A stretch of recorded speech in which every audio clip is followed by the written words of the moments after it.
Bueno, muy buenas tardes a todos, especialmente buenas noches por Alemania y por España. Tenemos hoy día nuestro Web Seminar 3, que lleva por título Problemas actuales del delito de cohecho en Alemania y en Perú, ocasión en la que vamos a hablar de varios temas muy específicos, entre ellos la posibilidad de penalizar el delito de cohecho, como la simple aceptación de un beneficio por parte de un funcionario público. Vamos a hablar también de esta problemática vinculada al ne bis in idem y la posibilidad de sancionar simultáneamente por el mismo hecho, tanto el momento de la recepción del dinero, la guarda custodia por parte del funcionario en un delito de cohecho, como por el delito de lavado de activos o blanqueo de capitales. Vamos a ver si eso es posible en la lógica de la regulación. Y el tercer tema que trataremos también específicamente es la política de regalos en el marco del compliance. La exposición, en este caso, va a estar a cargo de nuestra querida colega y amiga, la doctora María Eugenia Escobar Bravo, quien es máster en Derecho Penal por la Universidad de Münster, Alemania, es doctora en Derecho Penal en cotutela por la Universidad de Münster y la Universidad de Barcelona, es también asistente científica de la Cátedra de Derecho Penal, Procesal Penal y Derecho Penal Económico a cargo del profesor Mark Dittag de la Westfalen Wilhelms Universität Münster.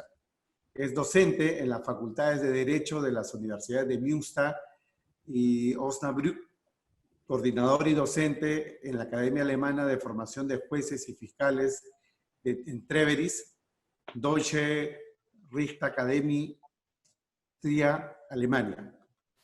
Y en el panel tenemos en primer término a también nuestra querida colega y amiga Paula Andrea Ramírez Barbosa, quien es doctora en Derecho por la Universidad de Salamanca, España, es abogada por la Universidad de Ibagué, es especialista en Derecho Penal y Ciencias Forenses de la Universidad Católica de Colombia, es máster en Estudios Políticos del Instituto de Estudios de Iberoamérica y Portugal y es máster en Derecho Penal por la Universidad de Salamanca. El panel también está integrado por el querido colega y amigo Julio Ballesteros Sánchez, quien es doctor en Derecho Penal por la Universidad de Salamanca, con mención internacional y premio extraordinario. Es además máster en Derecho Penal por la USAL y máster en Cumplimiento Normativo en materia penal por la Universidad de Castilla-La Mancha. Es especialista en Compliance Penal por la misma universidad y ha hecho curso de especialización en Compliance y Derecho Penal por el Instituto de Derecho Penal Económico y Europeo de la Universidad de Coimbra, Portugal. El panel finalmente está integrado por mí. Entonces, sin más, le damos la bienvenida tanto a María Eugenia, a Paula y a Julio, no sin antes agradecerles tanto a ellos como a ustedes por su participación académica en esta tarde. María Eugenia, muchas gracias. Bienvenida virtualmente a Perú, Colombia y España. Y te escuchamos. Gracias. Pues muchas gracias, Carlos, a ti y a todo tu equipo, así como también a la Asociación de Compliance de Perú. Sí, lastimosamente no he estado aún en Perú, prácticamente estaba planificado este año de poder estar allí con ustedes, pero bueno, vamos a comenzar sin más a poder compartir con ustedes lo que he estado estudiando y analizando durante estos últimos años aquí en Alemania, en donde me cabe realizar la asistencia a la Cátedra de Derecho Penal Económico en alemán, pero también tenemos el curso de Derecho Penal Económico en castellano dentro del marco de un programa en el cual se estudian ciertas materias en castellano. Entonces, para que tengan una idea, prácticamente lo que os traigo aquí es un poco de no solo Alemania y Perú, sino también en el trabajo que yo he realizado en mi tesis doctoral, hacía especial referencia a España, a los tipos penales de España. Pero por el tiempo no voy a poder hacer mucho hincapié en ellos y me voy a centrar en las tres preguntas que habíamos hablado con Carlos, de que nos parecen las más convenientes, que se pueden hacer relación como problemas verdaderos dentro también del sistema peruano.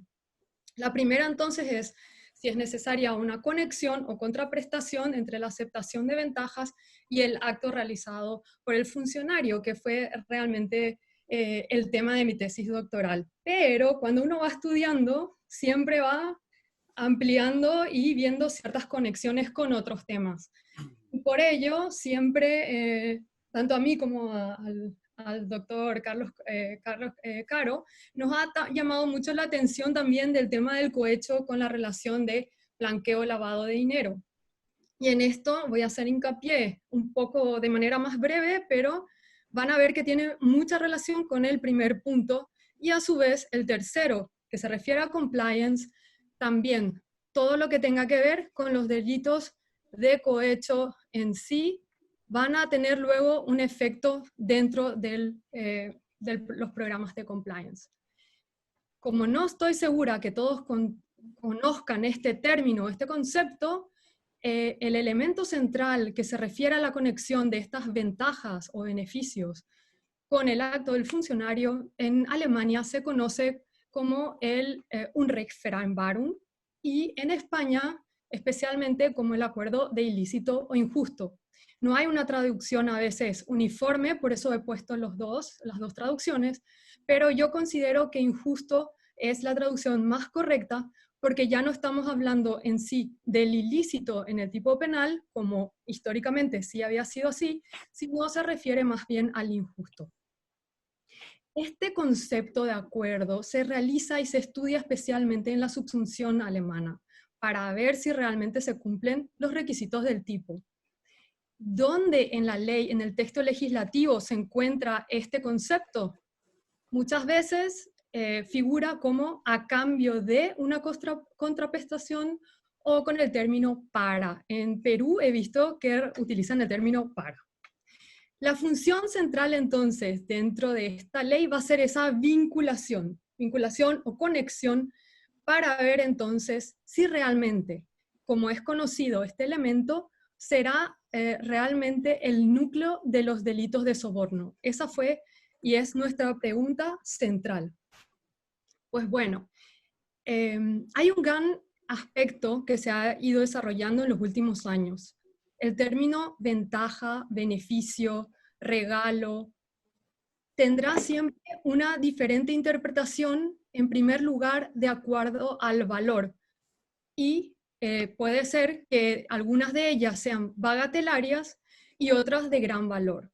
El otro aspecto que hay que analizar, pero obviamente aquí no nos va a dar el tiempo, pero voy a responder esta pregunta, va a ser si se consideran socialmente adecuadas o no, cuáles de ellas.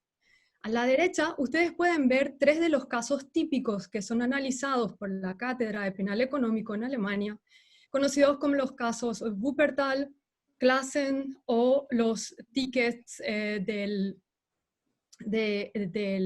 la FIFA del 2006 aquí en Alemania, que fueron entradas de fútbol. Y a que si hay tiempo me referiré con mayor especificación e importancia.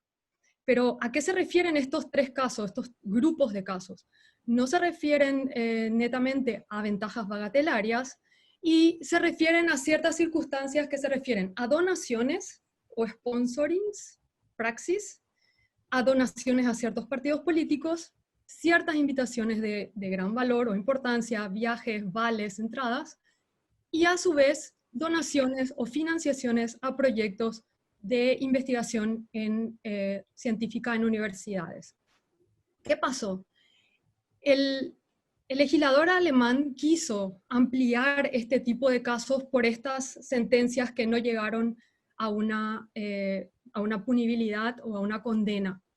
A partir del 97, entonces, lo que hace el legislador alemán fue ampliar los delitos de cohecho de manera tal que los casos que había mencionado supuestamente y todos los llamados, además, por ejemplo, poner el cebo, seguramente hay algún sinónimo en Perú y en otros países de Latinoamérica también le llaman de el engrasamiento, aquí en Alemania también se traduce crear el ambiente propicio o situaciones de simplemente benevolencia.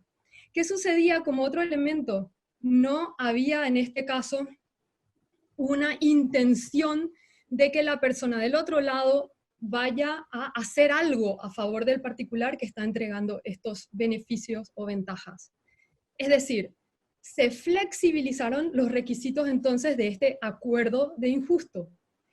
Y otro punto que llamó la atención es además que se cambió el acto administrativo. Anteriormente era un acto concreto del ejercicio del cargo y a partir de 1997 se amplió flexibilizando este requisito a cualquiera de los actos del funcionario. Entonces, la amplitud de este tipo penal hizo que por lo menos para Alemania todo era punible. Por eso se creó una cierta importancia dentro de la doctrina alemana sobre este tema. En España, en cambio, hubo también esta pregunta, especialmente a través del caso conocido como el caso Camps, que se refería a ciertos trajes, pero no hay una cierta importancia como llamarle acuerdo de injusto al núcleo más importante de los delitos de cohecho.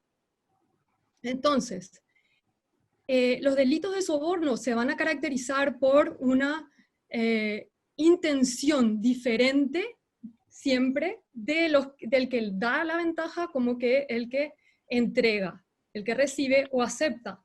Es decir, hay que ver que mi intención no siempre va a ser que yo voy a recibir un acto a cambio de un funcionario. El acuerdo injusto no siempre va a poder comprobar entonces si coinciden estas intenciones de voluntades entre la parte pasiva y la parte activa.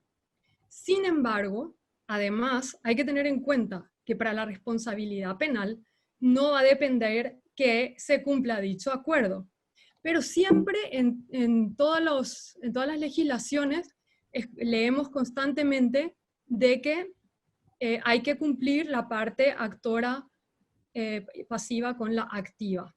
Entonces, ustedes pueden ver aquí, para que tengan brevemente cómo están constituidos los delitos en Alemania, que van del 331 al 334, estamos hablando de los cohechos de tipo público, y pueden ver lo marcado en amarillo, que la parte pasiva y activa de cohechos simples o impropios están referidos a actos conforme a su cargo. No se refiere a ninguna parte que vaya contrario a su cargo, porque si no estaríamos en la parte del cohecho pasivo, activo y activo propios, que obviamente de por sí son más fáciles de condenar porque van contrarios a la ley. El verdadero problema se refiere a los actos entonces que son conforme al deber, y como les dije, este elemento basado prácticamente en una palabra es el que a veces no describe y no brinda una cierta seguridad, por lo menos a la hora de ser juzgado. Entonces, tenemos que el acuerdo de injusto se va a referir a un cuestionamiento y a una crítica a través de su desarrollo histórico.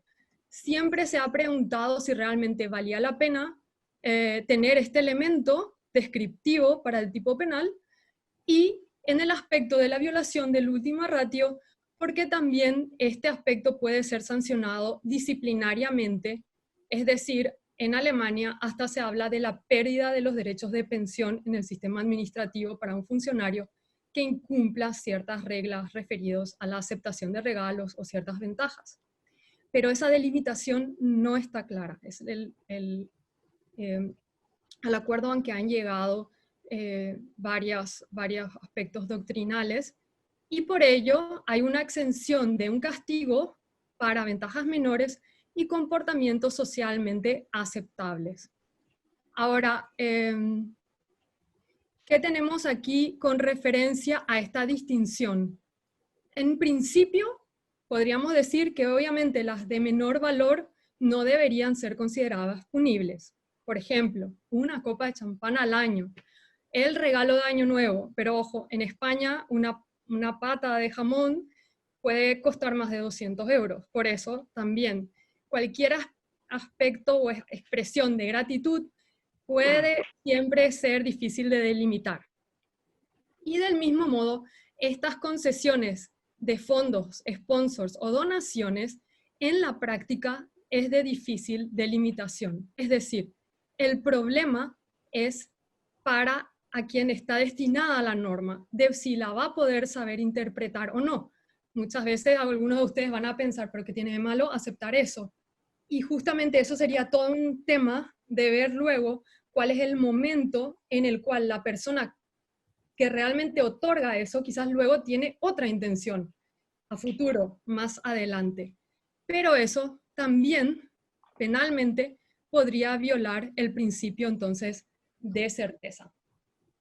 Me he fijado y he estudiado un poco el Código Penal de Perú y he visto que me ha asombrado que los verbos rectores del tipo penal de cohecho tienen mayor similitud hasta que los de España, porque tienen el verbo dejarse prometer o prometiera en la parte pasiva y activa de forma concreta, y luego casi todos los tipos penales de Latinoamérica de cohecho se refieren a solicitar, ofrecer, o ya sea aceptar, admitir y entregar.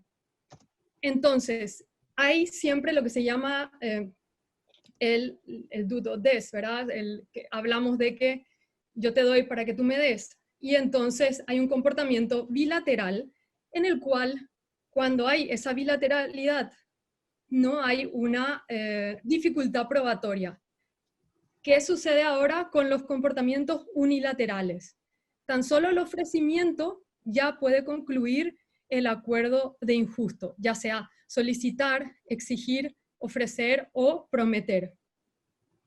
Entonces, cuando analicemos si el caso, por ejemplo, que yo les traigo a colación o los que he citado por la jurisprudencia, el Tribunal, el BGH alemán o el Tribunal Supremo alemán había mencionado en varios casos que el comportamiento debería ser unilateral y basta con el elemento de el dolo a través de una tendencia interna trascendente.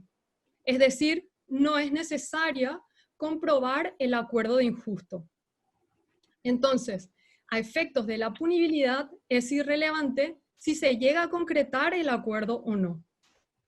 La propuesta de la cual yo hablo se refiere a la reformulación de los delitos de cohecho a un criterio restrictivo que ya se veía en el Reichsstrafgesetzbuch, que sería del Deutsches Reich, anterior al de 1974, inclusive al Código Penal alemán, y se fijan ustedes, se refiere a quien ofrezca, prometa o conceda ventajas a un funcionario con el fin.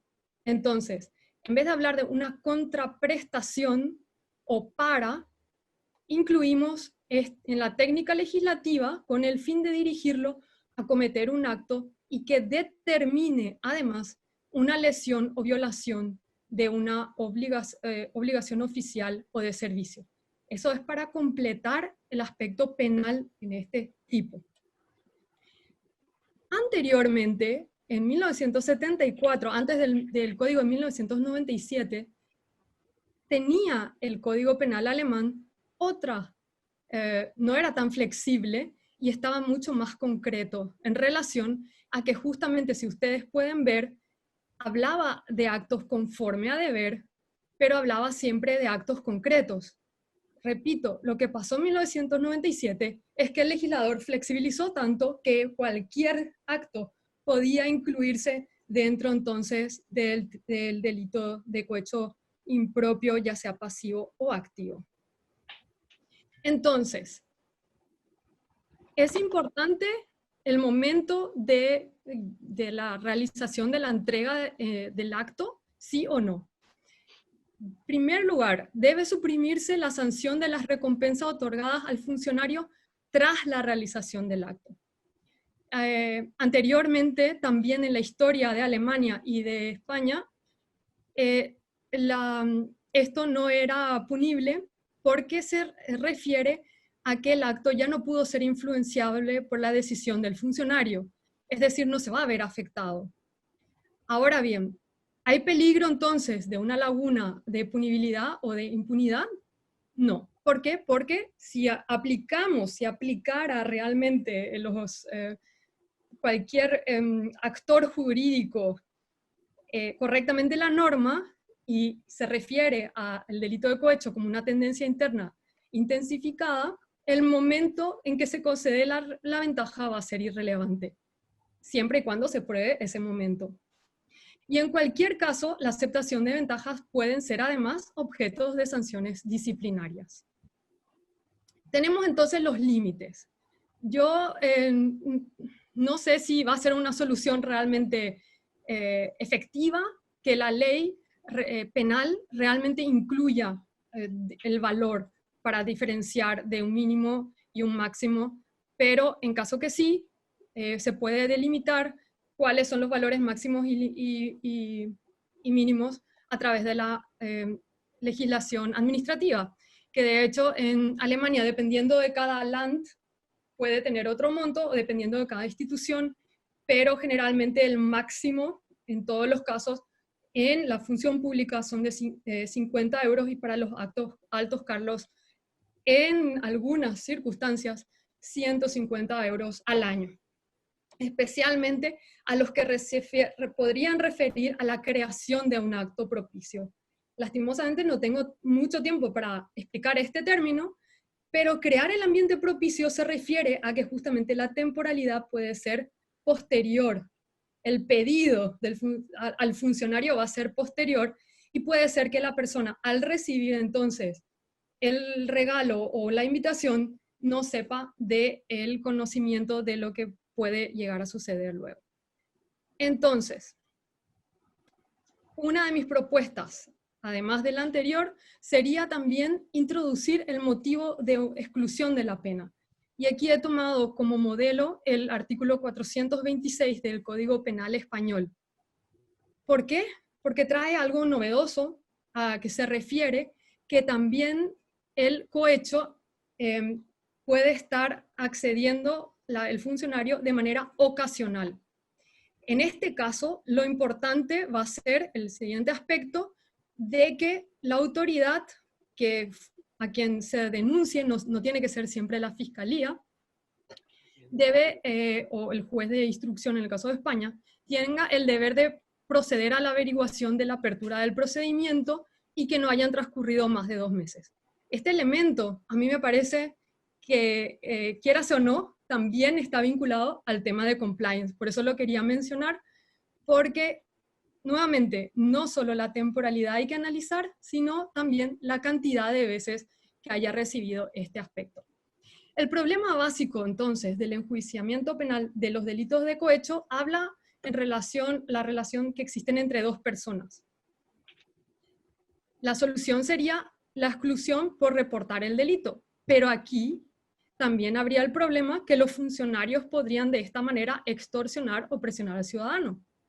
Pero en cualquier caso, cuando el funcionario reclama activamente la ventaja, el ciudadano debe permanecer realmente exento si denuncia entonces este castigo. Esa es la conclusión a la cual yo llegué en este aspecto. Para terminar el punto 1, resumo entonces la mayor parte o los principales problemas que se refieren entonces a esta conexión del acuerdo injusto. Nos referimos a los delitos que de cohecho impropio deberían entonces reformularse en delitos de tendencia internas trascendentes, que se podrían aplicar como están, pero de hecho no se hacen. El segundo aspecto sería que los delitos de aceptación y concesión de ventajas no deben castigarse por la simple entrega de ventajas con actos referentes al deber, sino tener como punto de referencia que sea realmente un acto concreto, que es a lo que se refiere este acuerdo injusto. Debería abolirse la sanción penal en los casos de recompensa otorgadas a un funcionario después de realizar un acto oficial y en aras de una mayor certeza de la aplicación de la ley, tanto el usuario como para el destinatario de la norma, marcar un límite entonces más claro del valor de las ventajas por debajo del cual serían los casos de impunidad. Y quizás, como les había dicho, introducir un motivo en Alemania de exclusión, como se refiere al 426 del Código Penal Español. Como diría Eberhard Schmidt, es ciertamente la tarea de la judicatura contrarrestar la corrupción. Pero el peligro de no condenarla y de no hacer justicia es mucho mayor hoy que en el pasado. Voy un poco rápido, pero voy a la segunda pregunta, especialmente me la hizo mi querido amigo el doctor Carlos Caro, en el cual entonces vamos a preguntarnos si el funcionario que custodia o guarda un producto de cohecho por la sola posesión o tenencia puede estar realmente cometiendo lavado. Primer punto, ¿cuál es la definición de blanqueo o lavado de dinero? Es el proceso en virtud del cual los bienes de origen delictivo se integran a un sistema económico legal con la apariencia de haber sido obtenidos de forma ilícita.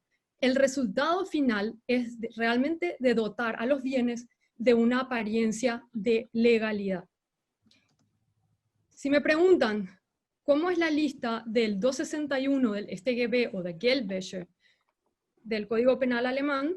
Se refiere entonces a los verbos esconder, ocultar, impedir, obstaculizar, la investigación, ya sea también además la localización, incautación o confiscación de ciertas garantías, y tiene una lista de ciertos delitos. Yo marqué los delitos que ahora nos tocan analizar, pero la lista es mucho más amplia y se refieren a realmente delitos desde hurto, tráfico de estupefacientes y obviamente evasión de impuestos. Me he fijado en el Código Penal de Perú, les he dicho, ha sido para mí un honor poder tomarme este tiempo y realmente uno puede ver aquí, para los que no son de Perú y están con nosotros, los verbos que tienen que ver tanto del cohecho pasivo como activo. Y en este sentido son muy parecidos al Código Penal alemán. Ahora, sí, les hago la aclaración, en Alemania no se ha introducido el tema de tráfico de influencias. ¿Por qué? Porque muchas veces se ha dicho doctrinalmente que no es necesario en vista a que este tipo penal se puede subsumir dentro de los tipos de cohecho existentes que ya les había mostrado.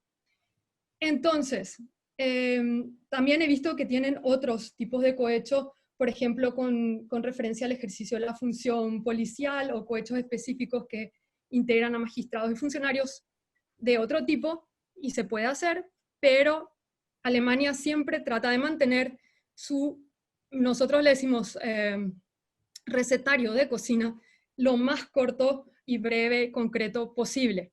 Entonces, podemos ver aquí que en el caso de la recepción del dinero, vamos a ver de que se podría estar vulnerando el principio de ne bis in idem. Recepción y posesión. ¿Cuáles son los problemas que podemos tener?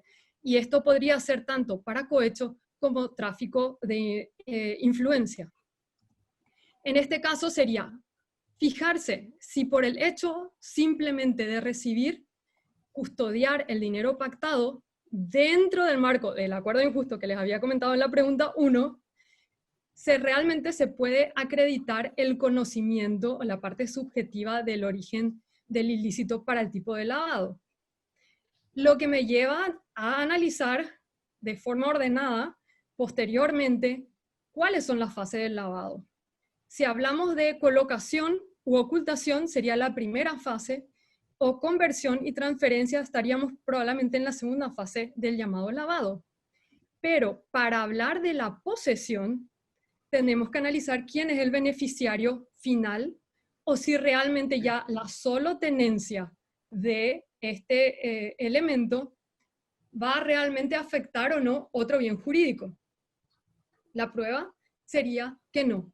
Ningún otro bien jurídico se vería afectado en el tema de cohecho o tráfico de influencias, por lo cual no se puede entrar en el tema del lavado y hay que ajustarse a subsumir el tipo penal de cohecho o tráfico de influencias.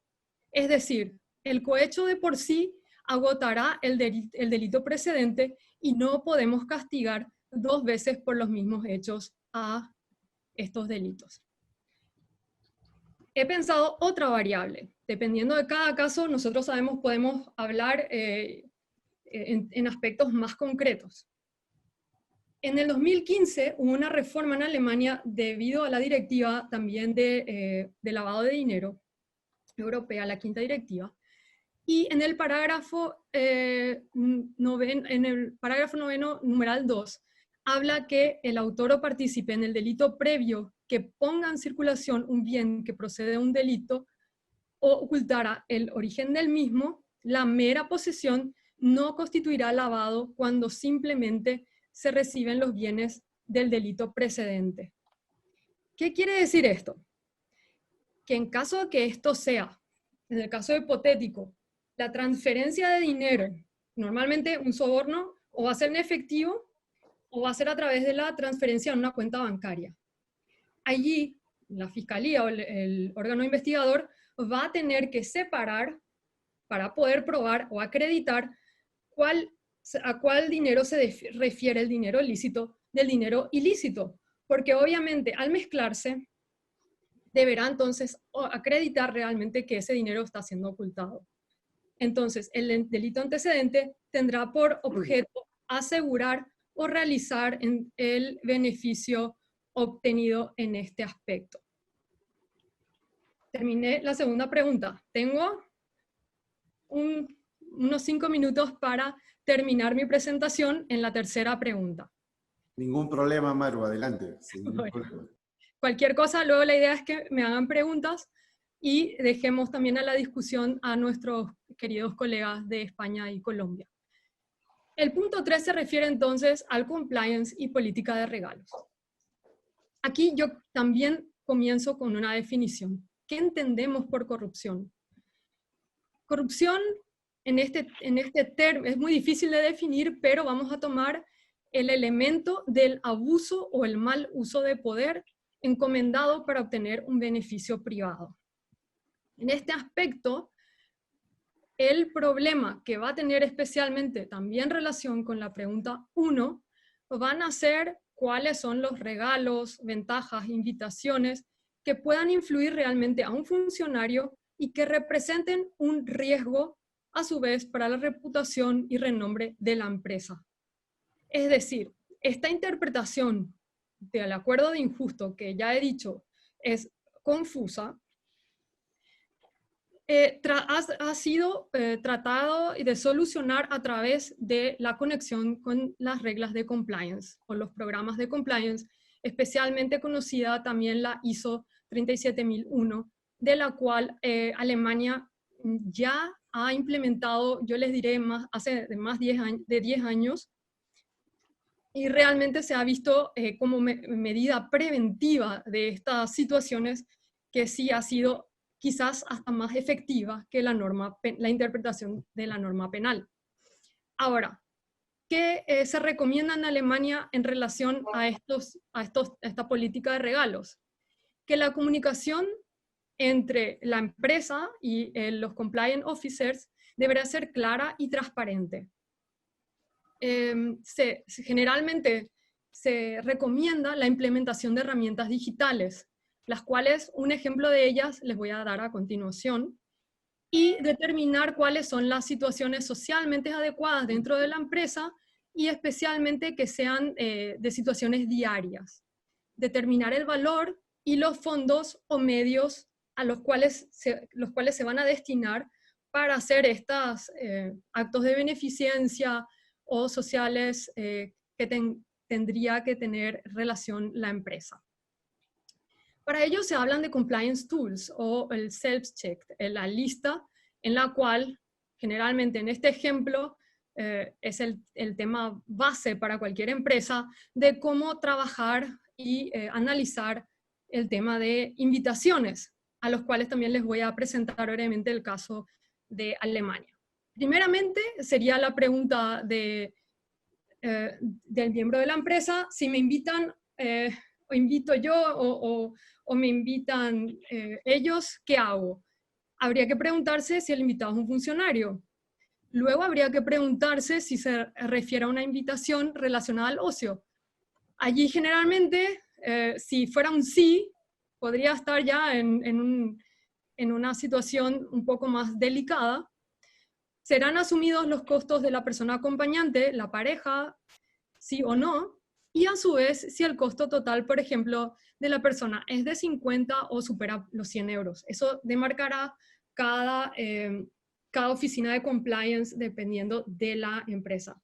Les muestro, porque creo que esto es conocido para los que estén en este tema, y luego al final de estas herramientas dirían, go, puedes irlo, puedes hacerlo, o en caso de dudas, escriba un correo a su compliance officer.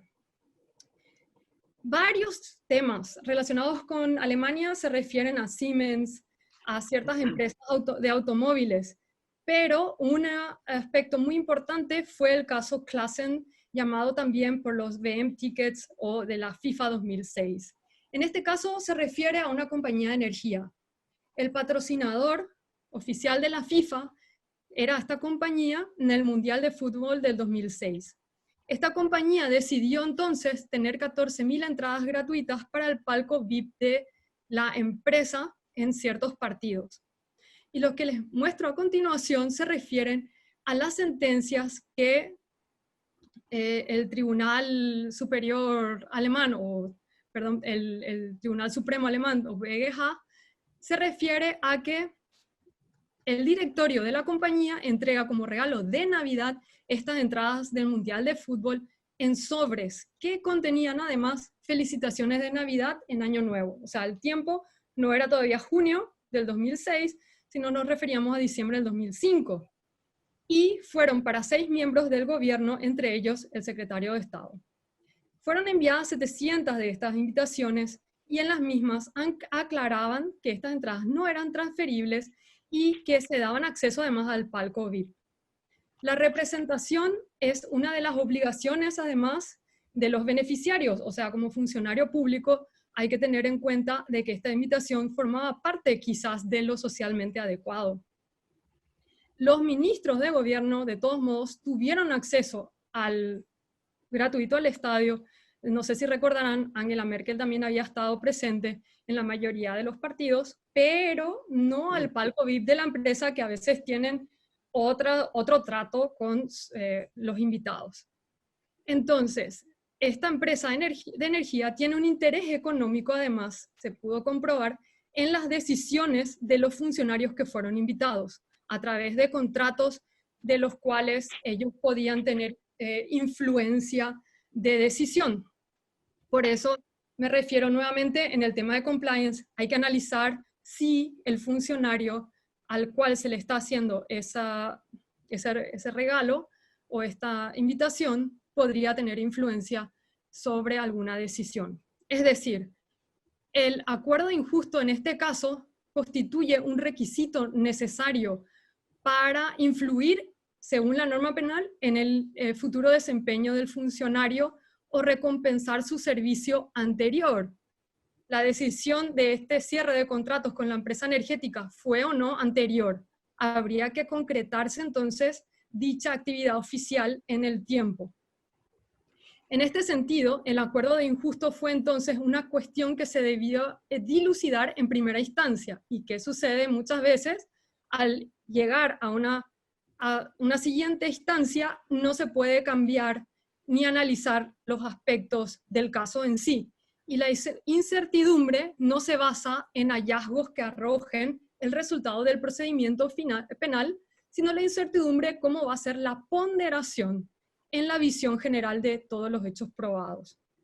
Por eso, ¿qué hay que tener en cuenta? Esto a mí me parece súper interesante porque el propio BGH alemán escribe a la fiscalía prácticamente cuáles son los fines y otros posibles indicios que tendría que tener en cuenta para la punibilidad del tipo de cohecho impropio.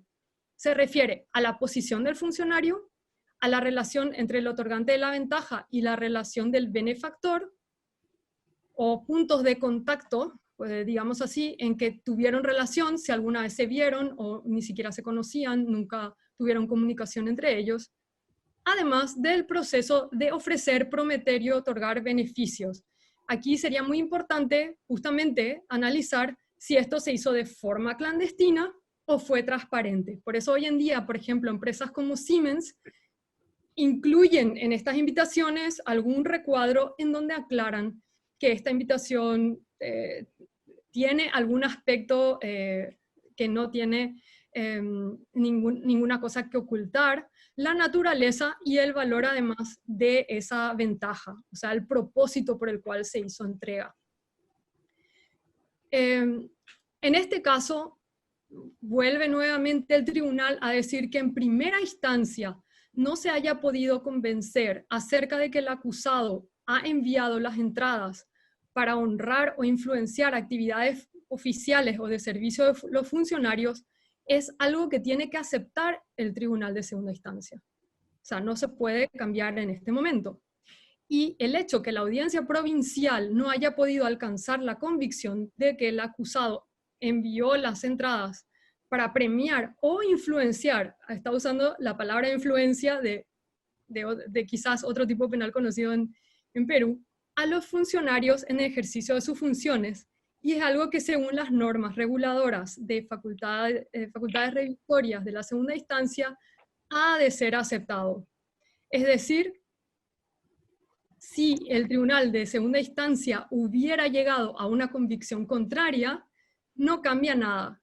Como diciéndole de forma indirecta, quizás nosotros sí lo hubiésemos condenado. No se puede saber. Terminando el resumen del punto 3, en cuáles son nuestras conclusiones.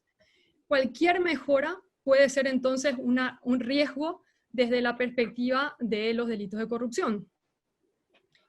Las dádivas o ventajas no precisamente se refieren a un manejo por parte del funcionario, y el beneficio propio tampoco es un requisito punible para la corrupción.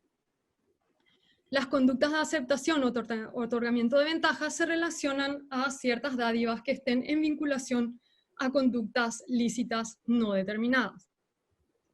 Y por último, podemos ver aquí que el abuso de poder, que estaba definido en nuestro concepto de corrupción, tampoco es un requisito necesario para la punibilidad del cohecho. Esto es muy importante para el margen de interpretación, especialmente de las fiscalías y los juzgados, porque, como había dicho desde el principio, no está muy claro la interpretación que da cada legislación en cada país, por más que la norma parezca clara. Cerrando, ¿qué les traigo aquí? Un pequeño cuadro en el cual ustedes pueden ver cómo desde el 2016 a 2018 ciertos tipos penales han disminuido. En especial se refiere a las partes activas del delito de cohecho, es decir, la parte privada cuando ha entregado ciertas ventajas. Es decir, el empresario ha empezado a cuidarse. Yo creo que está muy claro que el funcionario público ha sido el que hay que tener un cierto mayor control en Alemania en referencia a cómo se han desarrollado estos casos. Obviamente también tenemos el mismo elemento del acuerdo de injusto dentro del cohecho internacional. Ustedes saben, lastimosamente no tengo tiempo, pero en Alemania es punible también el cohecho a parlamentarios, la corrupción privada, y dentro de la corrupción privada el aspecto de la corrupción dentro de farmacéuticas o el sistema de salud. Entonces, este elemento ha sido analizado por eso desde la parte pública, pero tiene su influencia también en los demás tipos penales. Y yo creo que se puede ver que la aplicación del compliance en Alemania ha funcionado de manera quizás más efectiva que la propia norma penal. Así que les agradezco a todos su atención. Me he pasado los minutos que había solicitado para poder terminar de forma global todo, y quedo a la espera de los comentarios de la profesora Paula y del profesor Julio, por favor. Y Muchas Carlos. gracias, María Eugenia. Y ahora es el turno del panel y le damos la palabra en primer término a Paula. Paula, muchas gracias también. Te escuchamos. Gracias, Carlos, por la invitación a este interesante tema, y felicito a la profesora María Eugenia, por su excelente e interesante exposición. Me quiero referir a algunos puntos que ella abordaba en los que puedo estar no tan de acuerdo y en otros plenamente. En primer lugar, y en relación a la cuestión número 1 sobre el cohecho, sin lugar a dudas, el cohecho constituye el paradigma de los delitos de corrupción, entendiendo por corrupción una vinculación contraria a los intereses de una ventaja en el ejercicio de un poder de decisión transferido. ¿Esto qué quiere decir? En primer lugar, que la existencia de una situación de corrupción presupone, primero, que una persona esté habilitada para ejercer algún poder de decisión en el interés de otro. Y dos, que el ejercicio de ese poder de decisión queda vinculado a la obtención de una ventaja de naturaleza indebida. Esto concluiría al tercer aspecto, el carácter indebido. El carácter indebido en relación a la ventaja que se funda en la incompatibilidad entre la obtención de la ventaja y la promoción del interés al que ha de servir el ejercicio del poder de decisión en cuestión. Esto es, comprometer la realización de la misma finalidad. En referencia al beneficio constitutivo de la ventaja indebida, la solicitud de recibir por parte del funcionario se corresponde con el consentimiento en dar por parte del potencial sobornador, mientras que la aceptación de recibir por parte del funcionario se corresponde con el ofrecimiento en dar por parte de él mismo. Notablemente, en este punto hay una correlación entre las dos modalidades que se pueden asumir en este tipo de casos, el cohecho y el soborno. La posibilidad entonces de aceptar una oferta presupone, de una parte, la aceptación de esa oferta, pero basta para advertir a contrario sensu que estas situaciones resultan problemáticas desde el punto de vista de la tesis de encuentro entre las dos constelaciones, esto es, la del cohecho, en la cual el funcionario solicita recibir, y la del soborno, en la cual otra persona ofrece dar. Así es claro que el solo hecho de que un funcionario solicite a una persona que ésta le haga llegar una suma de dinero a cambio de la ejecución de un acto propio del cargo del primero bastará para que se configure un cohecho imputable al funcionario sin que eso suponga que la otra persona en efecto llegue a consentir en efecto ese traspaso. Entonces, en términos de lo que ha mencionado la profesora María Eugenia, el aspecto clave en este tipo de supuestos hipotéticos es la lesividad. Y eso lo quiero resaltar como un punto en común con la brillante exposición que planteó. Y en relación al segundo, al cohecho y al autolavado de activos, hay que partir de esa base que el delito de blanqueo nació para unas finalidades político-criminales concretas. Atrapar al delincuente al que no se le ha podido descubrir o detener cuando cometió los delitos. Posteriormente, cuando esa persona intenta o consigue introducir en el mercado el beneficio de sus delitos. Pero lo que no puede admitirse es que el blanqueo de dinero o el lavado de activos, como sucede en el Perú, sea una sanción adicional que se puede imponer a un sinfín de conductas delictivas. Sin embargo, la regulación legal del blanqueo, como bien lo expuso la profesora María Eugenia, y algunas de las interpretaciones de lo que aquí se ha expuesto, hacen que esta figura, en el caso latinoamericano, tenga muchos riesgos. Me refiero al blanqueo de activos o lavado de capitales para los principios del Estado de Derecho, la seguridad jurídica, la proporcionalidad y el principio de non bis in idem. ¿Por qué? Sin lugar a dudas, la corrupción genera dinero y sus protagonistas, autores de estos delitos, como el cohecho, realizan fraudes a la administración, negociaciones prohibidas. El dinero que genera la corrupción está abocado al blanqueo, como es lógico. Ese dinero no difiere del que procede de otra clase de delitos y, por tanto, el dinero del cohecho puede ir a creación de empresas o simplemente a un buen recaudo en cualquier banco de los países llamados paraísos fiscales. Este hecho puede ser descubierto directamente por el éxito de una investigación o puede ser detectado, por ejemplo, por movimientos económicos financieros. Ese entraría el juego del delito de blanqueo en concurso con el delito de corrupción que se hubiera cometido. Pese a ello, creo que los hechos de blanqueo también, en esos casos del autoblanqueo, pueden dar lugar cuando el corrupto intenta invertir el dinero obtenido con la corrupción o blanqueo genuino, que es el que se comete con la persona que ayuda a otro a blanquear, ya que esta regulación del blanqueo estaría condicionada por los acuerdos supranacionales y aquí, por ejemplo, la Convención de Viena, la Convención de Palermo, la Convención de Mérida y el Convenio de Varsovia. Por tanto, la redacción de la figura es una consecuencia directa de esos acuerdos. En eso me alejo un poco de la posición y me parece interesante traer al debate la jurisprudencia del 29 de abril del 2015 del Tribunal Supremo Español, cuando advirtió que la mera tenencia o la utilización de fondos ilícitos en gastos ordinarios de consumo no constituye autoblanqueo, pues no se trata de actos realizados con la finalidad o el objeto de ocultar o encubrir bienes para integrarse en el sistema económico.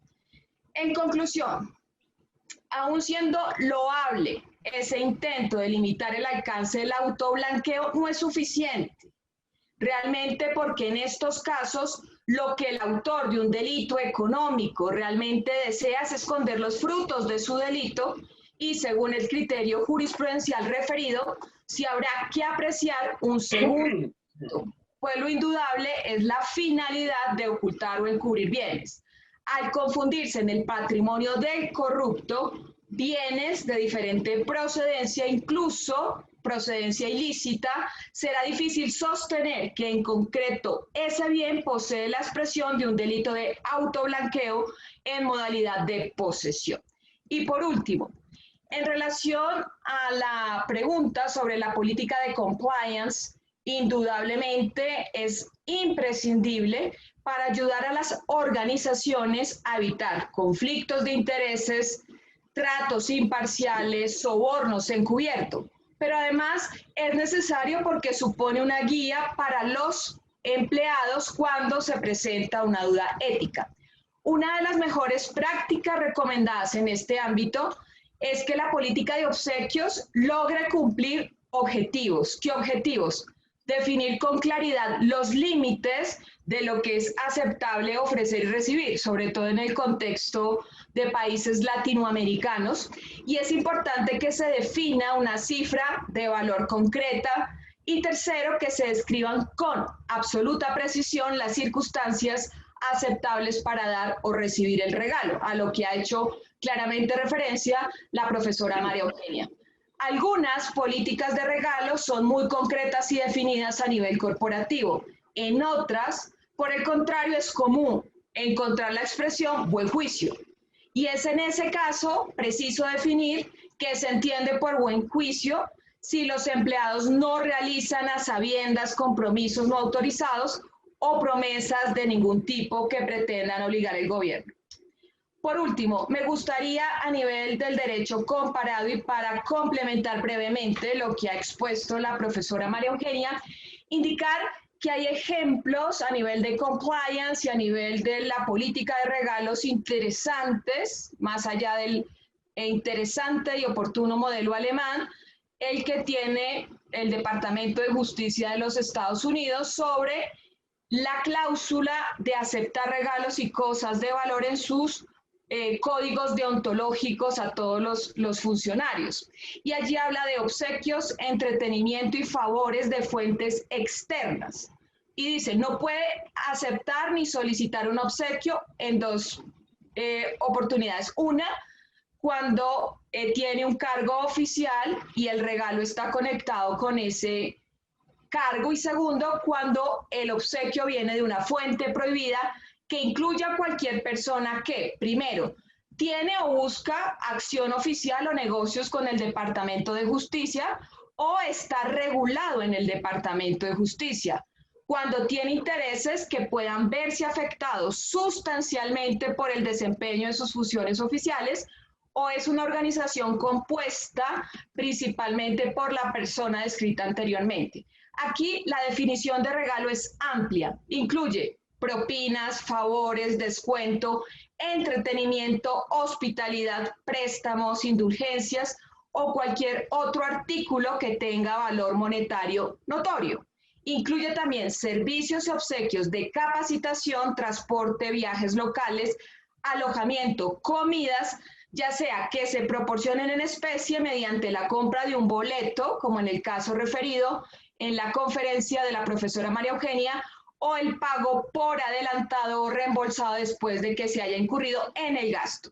Si se ofrece un obsequio y no conoce la fuente, en circunstancias en las que no pueda estar seguro de que sea un obsequio permitido, debe rechazarlo.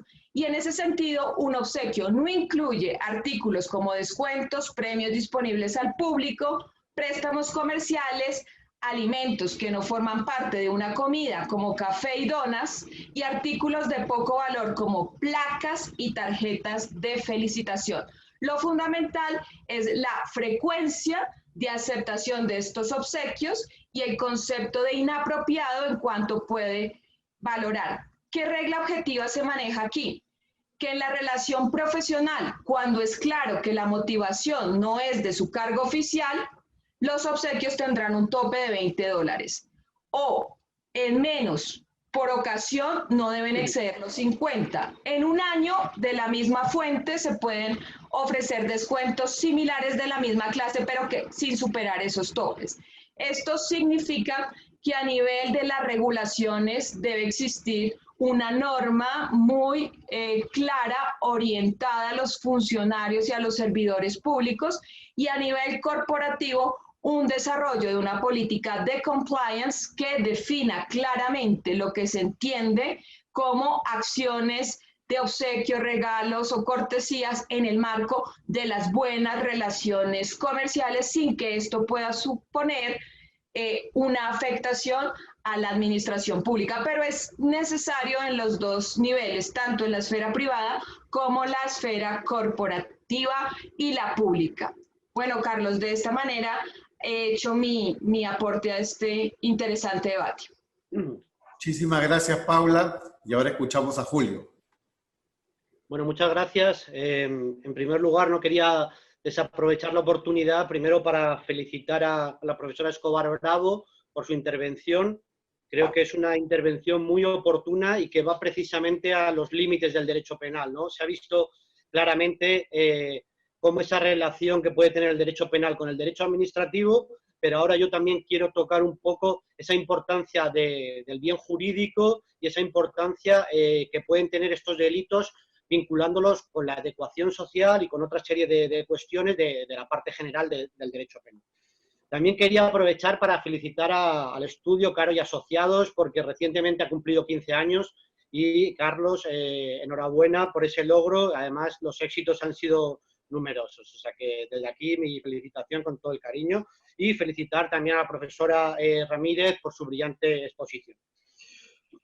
Quería, como no sabía exactamente cuál de los tipos penales iba a abordar la profesora Escobar, a mí me gustaría poner un poco en antecedente, porque creo que ahí se va a ver muy bien los límites del derecho penal, un artículo que recoge el Código Penal, el artículo 422, el Código Penal español, donde se señala precisamente que la autoridad o funcionario público que en provecho propio o de un tercero admitiera por sí o por una persona interpuesta dádiva o regalo que le fueren ofrecidos en consideración a su cargo o función, incurrirá en una pena de prisión de 6 meses a 1 año y suspensión de empleo y cargo público de 1 a 3 años. ¿Por qué he elegido esta figura penal recogida en el 422 del Código Penal? Porque precisamente refleja muy bien que estamos ante un delito que se configura de una manera demasiado anticipada, un delito de peligro abstracto, donde precisamente no se pide al funcionario que haga nada, sino la conducta que se reprocha es haber aceptado un regalo. Esa simple o no tan simple aceptación de un regalo nos lleva a los límites del derecho penal. porque los otros delitos que habitualmente se enmarcan dentro de las figuras de corrupción, como el cohecho, cuando hay una entrega para que el funcionario emita una resolución administrativa en su favor, están muy claros. Hay un pacto exceleris, o sea, hay un pacto criminal entre el que ofrece y el funcionario que recibe para hacer algo. Pero la situación que yo planteo es bien distinta. Simplemente hay un ofrecimiento de un regalo y una aceptación, pero sin hacer nada a cambio. Esto, desde el punto de vista del derecho penal constitucional, tiene unas consideraciones muy importantes. Por un lado, ¿cómo vamos a delimitar ese bien jurídico? ¿Y ante qué bien jurídico estamos?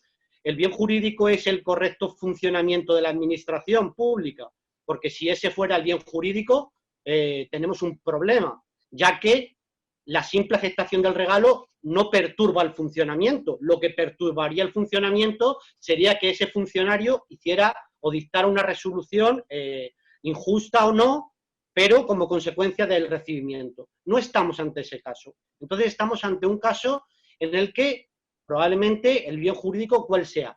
La imagen de la administración pública, para poder dañar la imagen de la administración pública, tiene que tener una buena imagen.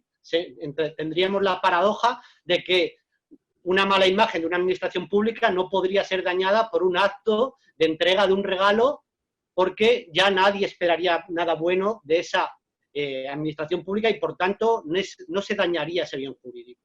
¿Qué quiero decir con eso?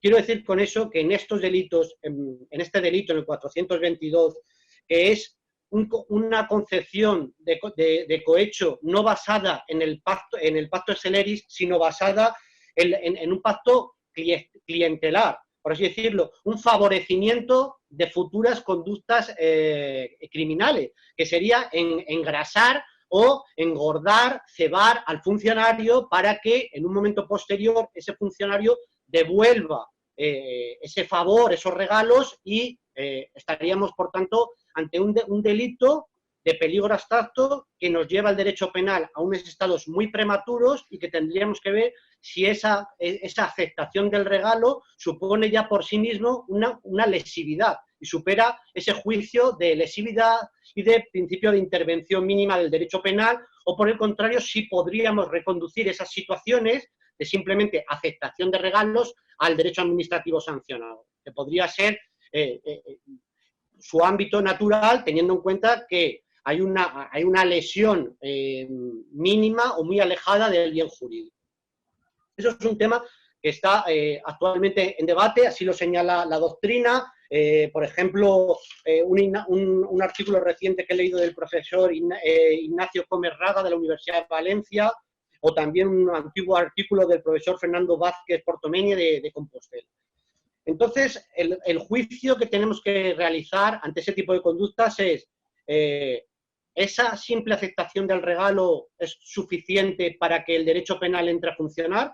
Porque esas conductas de aceptación de regalos ya la tenemos recogidos todos, o estoy casi seguro, en nuestras normas administrativas. La Ley de Función Pública de los funcionarios dice que precisamente que los funcionarios no tienen que aceptar ningún regalo que vaya más allá de los usos y costumbres, ¿no?, de la adecuación social, etcétera. Por tanto, podemos estar también ante una reiteración, y ahí entraríamos también un tema de nebis in idem, si va a haber una infracción administrativa por aceptar un regalo y también una sanción penal por aceptar un regalo, simplemente. Entonces, pongo esa reflexión sobre la mesa.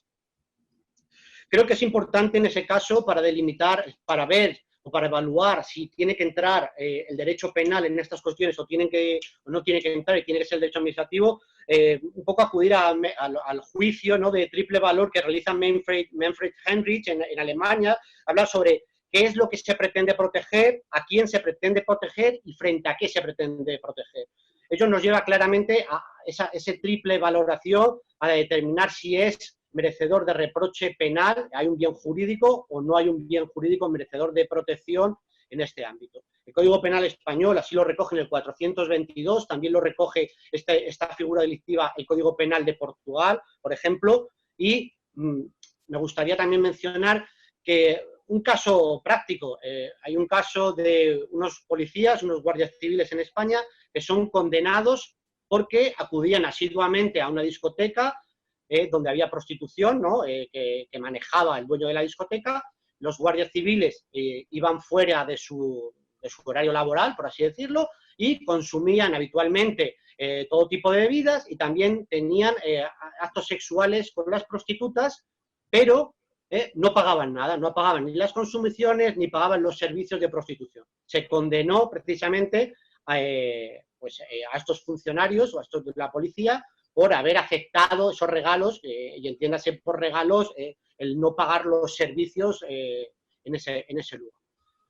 ¿Podría haber sido reconducido ese tipo de situación al ámbito administrativo? No, ya digo que es muy difícil, porque cuando hablamos de este tipo de situaciones, siempre lo problemático está en los límites. Decía antes la profesora Maru Escobar, un jamón, obviamente es adecuación social, en Navidad todo el mundo lo agradece, pero 50 jamones ya no sabemos o depende. Lo que es importante, y a veces también desde el ámbito del compliance estamos demasiado obsesionados, es con la regulación de los regalos y qué precio tienen los regalos. Evidentemente eso es muy importante y es una buena política de compliance regular los regalos también en la administración pública, no en el marco de las políticas de integridad o de public compliance, como quiera llamarse, pero me parece que los delitos, precisamente la configuración de los delitos, cuando hablan de adecuación social y cuando hablan de corromper a un funcionario público, no guardan relación con la cuantía del regalo, sino con la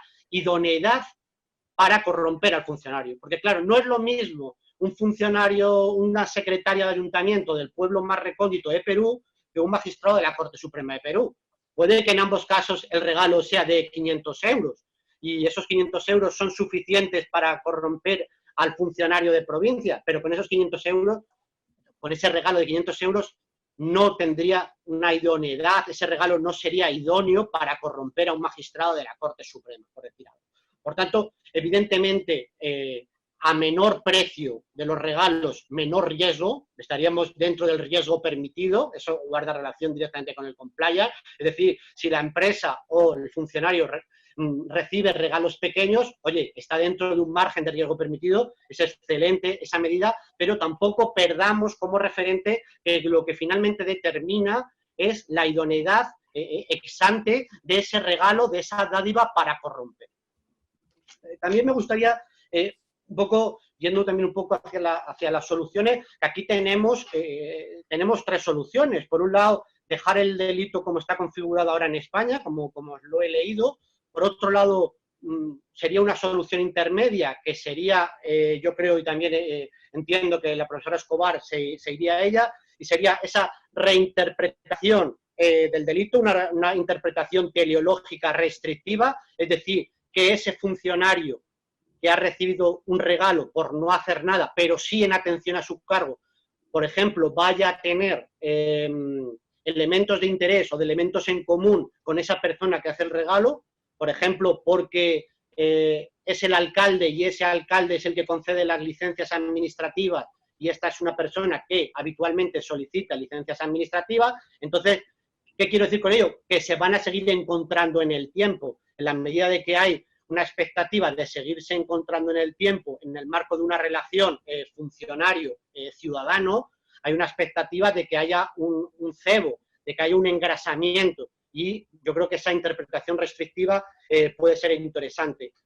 Por lo que he podido leer, esa interpretación restrictiva hoy en día es una interpretación minoritaria dentro de la doctrina, pero no por ello quiere decir que no sea la acertada.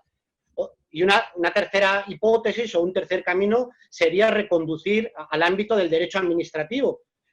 Por un lado, tendría unas ventajas, la celeridad, y por otro lado, que respetaríamos de algún modo pues bueno, el derecho penal nuclear en el sentido de no adelantar tanto las barreras de protección, no movernos en el terreno de los delitos de peligro abstracto, no tener que forzar el principio de lesividad y en buena medida también podría ser una solución. Más bien he querido expresar mis dudas más que mis certezas y bueno, esa parte de la exposición quiero concluirla.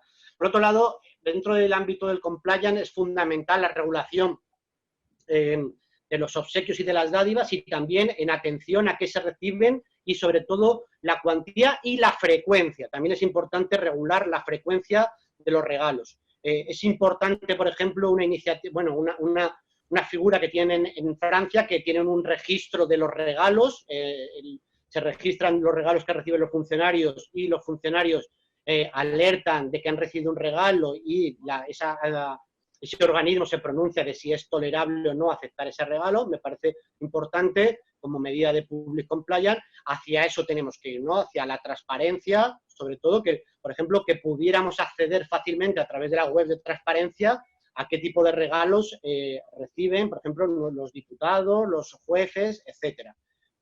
Y por mi parte, nada más, felicitaros y reiterar mi agradecimiento a la organización. Muchas gracias, Julio. Yo quiero hacer algunos comentarios solamente complementarios, ¿no? En primer término, poner sobre la discusión lo siguiente. La evolución en las formas de penalización de la corrupción tiene que ver mucho con problemas probatorios, ¿no? De hecho, cuando no se puede probar el sinalagma, doy para que hagas tal conducta o deje de hacer, es que surgen todos estos problemas para la discusión. De hecho, en algunos países de Latinoamérica, como es el caso de Colombia, el caso de Perú o el caso de Argentina, tenemos un delito un poco extraño, que es el delito de enriquecimiento ilícito de funcionarios públicos.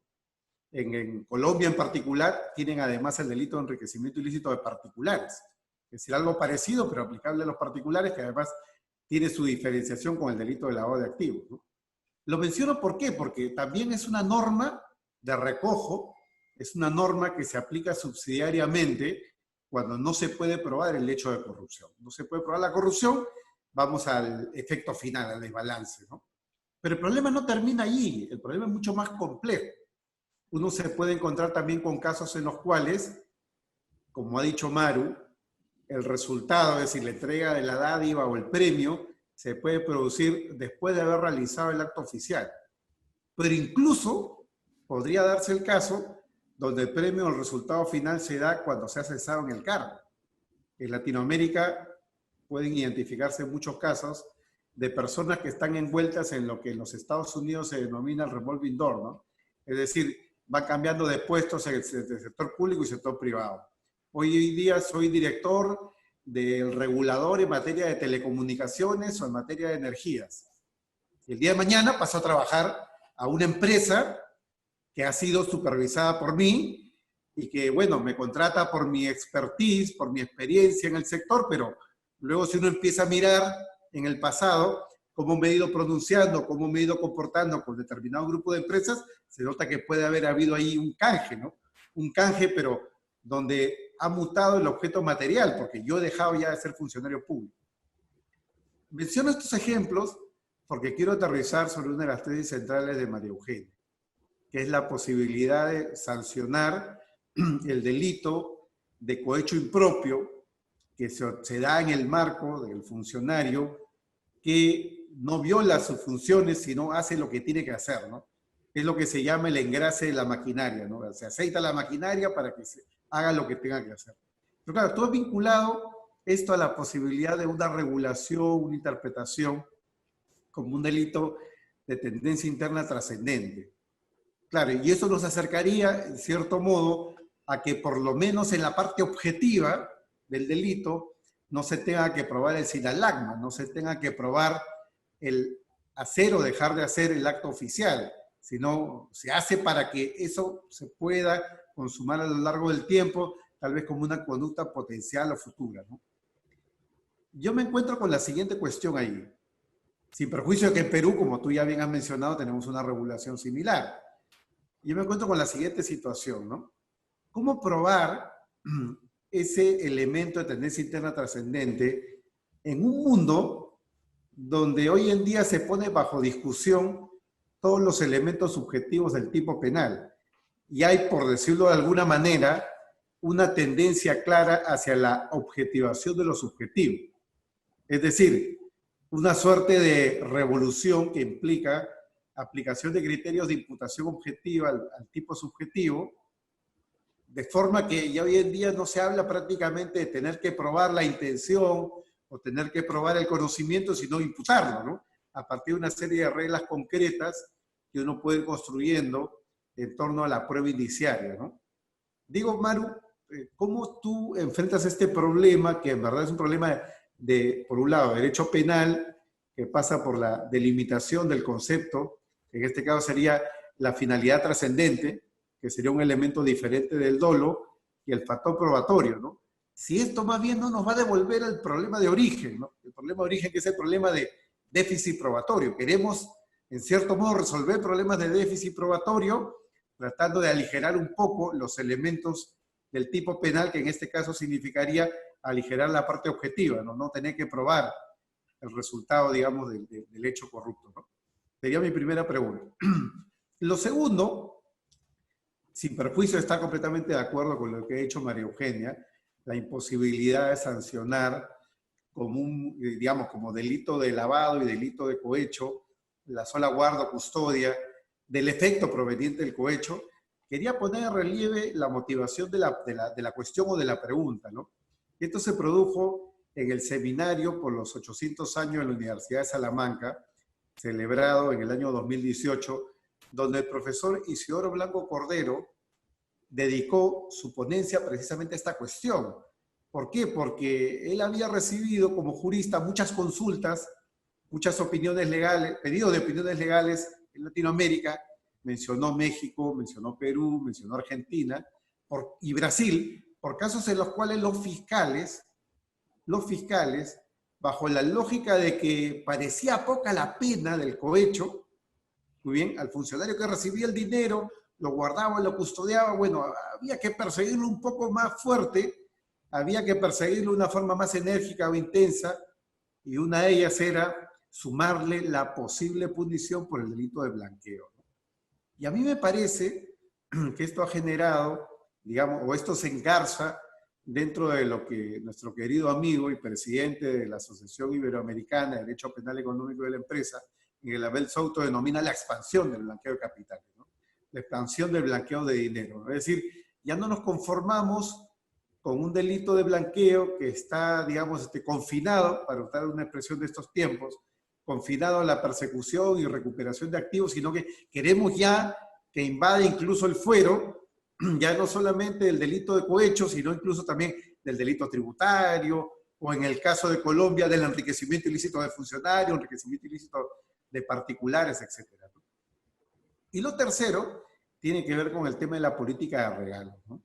Yo coincido con Paula de que evidentemente en el marco de determinadas actividades o contextos, lo que debe de regir es una regla de prohibición total, ¿no? Es decir, digamos, tolerancia cero a los regalos, ¿no? Si alguien recuerda, por citar alguna película, a mí que me encanta hablar del cine, El Lobo de Wall Street, ¿no? Cuando los agentes del FBI van a conversar con el señor Belfort, ¿no? Y él les ofrece champán, les ofrece comer una comida cara en su yate, y él le dice, no, nosotros tenemos por regla que cuando estamos trabajando no podemos aceptar literalmente casi ni un vaso de agua, ¿no?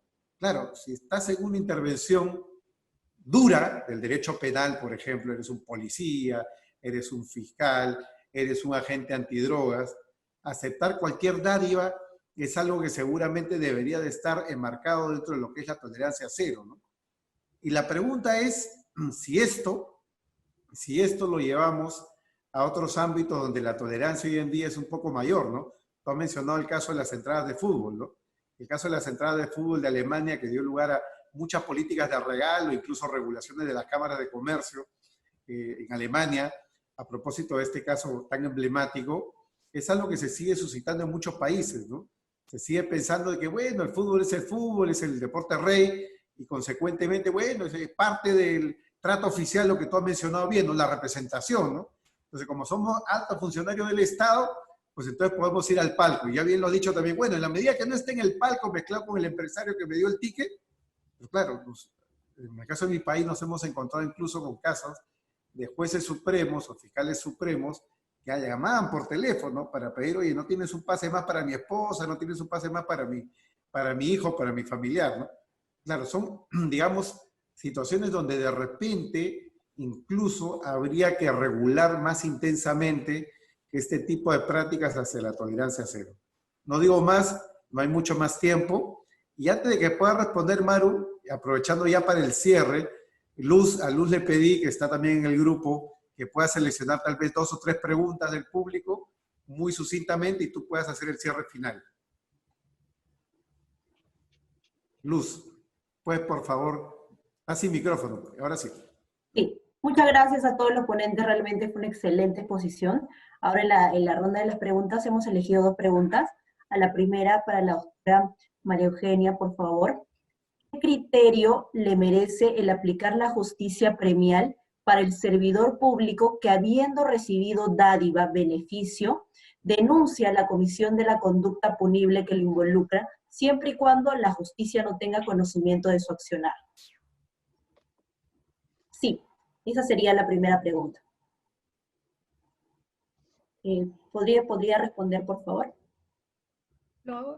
Todas ¿Ahora? al final, Luz, todas al final. A todas al final. Ya. Y en la segunda es una pregunta de precisión.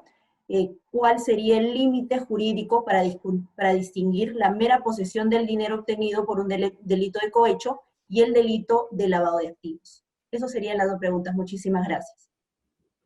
Gracias, Luz. Maru, te escuchamos para el cierre final. Gracias. Bueno, realmente es como sentirse que tenemos unas energías que se han complementado, y estoy muy contenta porque realmente en el tiempo que me tocó exponer no podía abarcar diferentes aspectos que me hubiesen gustado resaltar, ¿verdad? En primer punto, a la doctora Ramírez me gustaría decirle que le agradezco los comentarios respecto a la lesividad, es justamente a lo que me estoy refiriendo en toda la exposición. ¿Qué sucede? Esta problemática se viene llevando, como ha dicho muy bien Carlos, desde hace muchísimo tiempo. La corrupción ha ido evolucionando en cierta forma y se ha tratado siempre de luchar. Pero lo que vuelvo a hacer hincapié es que aparentemente las interpretaciones han sido muy variadas y los puntos de interpretación no son claros para todos los casos. Hay demasiadas variables de casos y luego les cuento uno más por lo menos. Entonces, ha sido muy enriquecedora toda la complementación de todos los aspectos que has dado, y especialmente con referente a la sentencia española, que la conozco, no, España actualmente está haciendo hincapié a que el resultado del autolavado tenga esta relación al igual que Alemania, o sea, están emparentados prácticamente estas soluciones. Julio, te agradezco muchísimo todos los comentarios porque justamente mi trabajo de investigación se llevó a cabo, como dije, en varios capítulos referentes a la situación en España. Y había dicho durante mi intervención de que el sistema español es como que no le da esta importancia que le da el sistema alemán a este elemento y interpreta con otra solución, justo la que tú has dicho, referente al bien jurídico, y que también la puse a colación como una posible solución, a la cual yo tendí que sería minoritaria por las razones justamente que has dicho tú, Carlos, ¿verdad? Que vamos hoy en día dejando de lado el aspecto subjetivo, es por ser algo innovador y traer justamente como otra nueva interpretación que en Alemania por lo menos se da un plus de poder pensar por lo menos otra alternativa, porque al final hace varios años están todos diciendo la misma cosa, pero en las sentencias se ven resultados negativos. Entonces, estoy de acuerdo con la doctrina española. Mi propuesta está apoyada por algunos doctrinarios alemanes, y justamente ahí haré hincapié a lo que se refiere Carlos, que había dicho, ¿cómo entonces se podría probar esta tendencia interna trascendente? Pues este elemento está conocido en otros tipos penales del Código Penal, ya sea el hurto, ¿verdad? El 242 StGB sería en Alemania, pero en el hurto, ¿cuál sería entonces el elemento subjetivo aquí? Probar realmente esa intención de apropiarse. Si nosotros fuéramos a probar ese aspecto, obviamente no tendríamos el problema de la prueba. eso no quiere decir que no vaya por las otras interpretaciones. ¿Qué más había dicho el profesor Ballesteros? Respecto al tema de las ventajas, que no se utiliza el término como tal en España, entran también todos los ejemplos que había dicho la profesora Ramírez. O sea, la interpretación hoy en sí de todo lo que realmente nos puede llevar a hacer corrupción, lo que estaban haciendo es el análisis qué puede influenciar dentro del funcionario, qué realmente puede ser de valor para que cometa ese acto, que, como yo había dicho, los casos más problemáticos son cuando no vayan en contra de su función. Entonces, les quiero dejar, porque a medida que yo planteo un caso, y es lo que ha llevado siempre a darle vueltas al tema, es ver cuál, por ejemplo, puede ser un caso que no esté dentro de todas las variables que ustedes han mencionado. Y traigo a colación el caso de un bombero en la jurisprudencia alemana que una vez salvó la vida de un niño, de una pareja, de una familia, y al salvarlo, él dijo, yo no voy a aceptar nada, no necesito nada, no estaría en contra, porque obviamente, como ya habían ustedes referido, aquí en Estados Unidos hay prohibiciones. En el sistema administrativo alemán, obviamente también existen prohibiciones de aceptar cierto tipo de regalos. De hecho, los funcionarios públicos, para ellos es un honor, hay una tradición de ser funcionario público o formar parte del servicio público. El juramento que hay que prestar y que he tenido que prestar por formar parte de la universidad, no me lo voy a olvidar. Y estaba específicamente, taxativamente, de que yo no iba a formar parte de ciertos beneficios ni recibir ningún tipo de regalos. Se hizo un juramento sobre eso, eso lo pueden ver en la parte administrativa o códigos de ética de cada administración pública. En este caso, el bombero, lo que sucedió fue que no recibió ese beneficio para él, ni un regalo, nada. El beneficio fue una cancha de fútbol para el barrio, para que puedan jugar sus compañeros de la compañía de bomberos. ¿Y cómo interpretó? Obviamente, de manera no muy, ¿cómo decirlo? No muy alegre, el tribunal alemán se refirió a que ese beneficio no fue directamente para él, pero sí el beneficio se refiere a su categoría como funcionario. Podía ser que él se ve beneficiado porque así es como un funcionario cool, que él está haciendo cosas a favor de su compañía de bomberos. Entonces, allí esa interpretación causó muchas dudas, también viendo otros análisis y otros puntos de vista que en cada situación concreta pueden variar. Entonces, en este punto, nuevamente, no pudo influenciar, él no hizo nada en contra, al contrario, salvó la vida de una persona, fue todo para favorecer prácticamente a la comunidad, pero sí, dentro del tipo penal fue entonces tenido como sospecha de que había recibido una cierta ventaja. Pueden ser que allí la relación de temporalidad, que no hubo además obviamente nada en contra, ya lo había dicho, para nosotros puede ser claro que no es un cohecho impropio, pero en Alemania no estaba claro y por eso es que a veces yo voy a una tendencia de concretizar, porque, o si no, para todos el resultado de varias jurisprudencias hubieran sido un poco diferentes. Creo que paso a las dos preguntas de nuestra audiencia. El criterio entonces de un funcionario en respecto a la denuncia, eso hay que tener en cuenta el sistema procesal de cada país. O sea, en Alemania en este caso sí podría ser el criterio de oportunidad el que vaya a regir en caso de que una persona denuncie, obviamente antes de que esto se sepa y se tenga a la luz, y tendría que haber un sistema de protección seguramente en el caso de que esta persona sea tomada como testigo.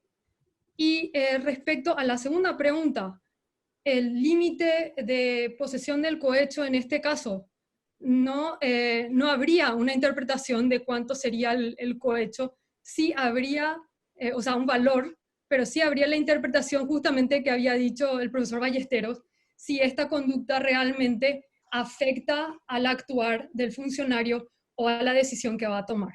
Esa sería la interpretación que se tomaría para tomar esa solución.